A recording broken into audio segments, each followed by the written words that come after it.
so I'm just gonna be opening up a chit chat session on this channel for you guys. It is going to be a place where we can share our thoughts, ideas, and opinions on different topics. So to start off the series, I would like to bring in how social media no longer is one of my distraction. So just like any of you guys, I used to be a big fan of just spending a lot of time on social media, literally just scrolling through social media, not doing anything else. So it's automatically, whenever I have some free time, I pulled out my phone and then I just sat there watching videos or just scrolling through pictures for hours.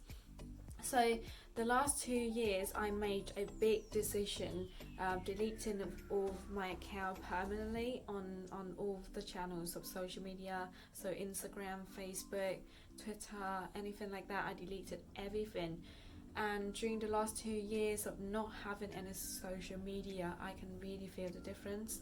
So the time that was spent on social media now is spent on something else. And I did so many different things. I picked up so many different hobbies that I thought I could never do before, and just taking that time away from social media, being able to just be alone and commit to things that you like and commit to making mistakes so that you learn and you grow is very beneficial, I think. Now that I am coming back onto social media, I know that I shouldn't be spending more time than I am supposed to. So I'm keeping that to a very minimum. And the thing is, I try to just follow people that can only inspire me and motivate me into doing things that I think that I can't do. So for example, because I am now switching from strength training into endurance training, so I switched from weightlifting to running because of the whole lockdown that shut the gyms and I can't really do that. And strength training at home can be a little bit boring sometimes. I still do it, but the thing is I'm now having endurance training as a big proportion of my fitness program that I'm following right now. So I think in terms of just getting myself into the run is already a big step for me to make, because I used to hate cardio. I used to think that I can never run. 5 minutes on the treadmill felt like a year. So I didn't like it at all. And I made a promise to myself that I would run and I would complete my marathon. So I am in the progress of working my way to that marathon. I trained in the last 4 weeks, and because I never run before in my life, my legs got very injured and I took a long rest. So I am coming back into that progress of getting me to that marathon, hopefully in the next 2 weeks. So just following Instagram accounts like people that are running, and accounts like Running Territory or Run for Motivation or Group of Runners, Instagram accounts like that just make me feel like I am motivated to run. And every single morning when I wake up, it is now a habit to go on my social media, go on Instagram, go on Facebook, and just have a quick look through the news feed and see what's happening after I have my breakfast.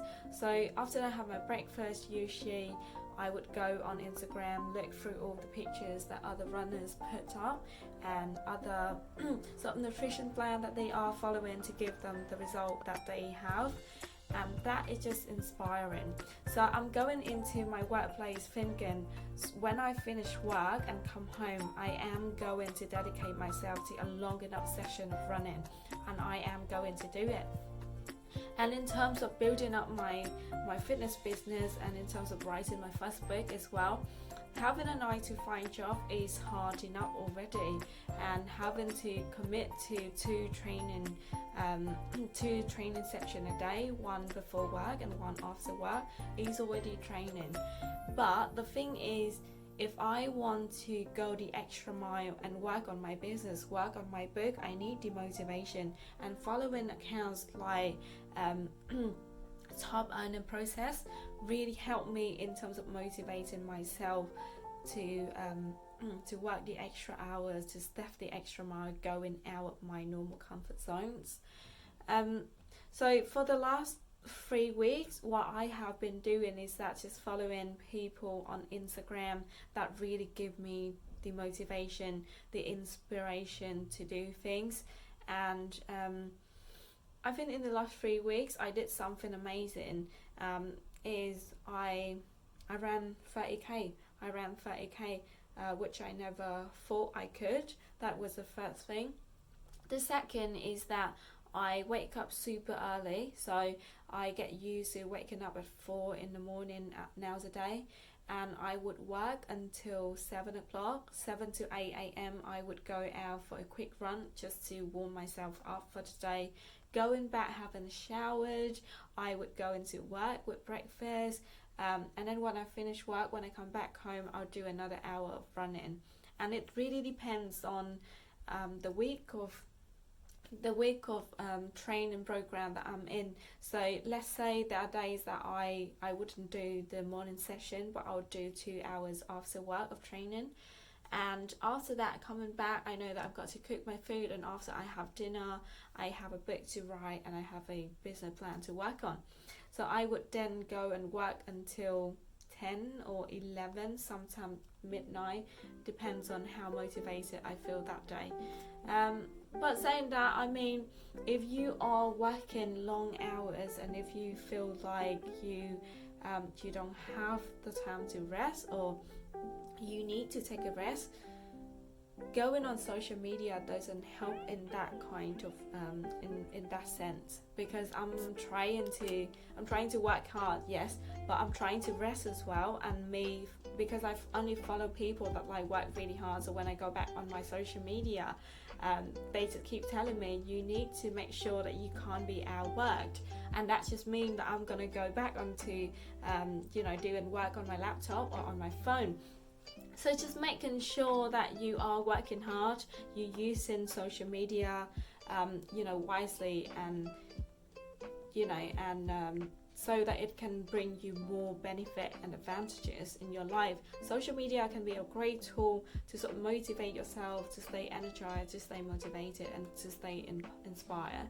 And if you are somebody that you feel like you can inspire other people, you can motivate other people, please stay on social media and put out that content, which I am doing at the moment. And I think in terms of the time spent on social media, I don't have any sort of like tip or advice how much time you should be spending on social media. I don't even know if that exists, but try to keep it to a minimum so that you get the most out of social media. Don't use it to just distract yourself from productivity, to distract yourself from the work that you've got to do. And I think that is it for the topic of social media, guys.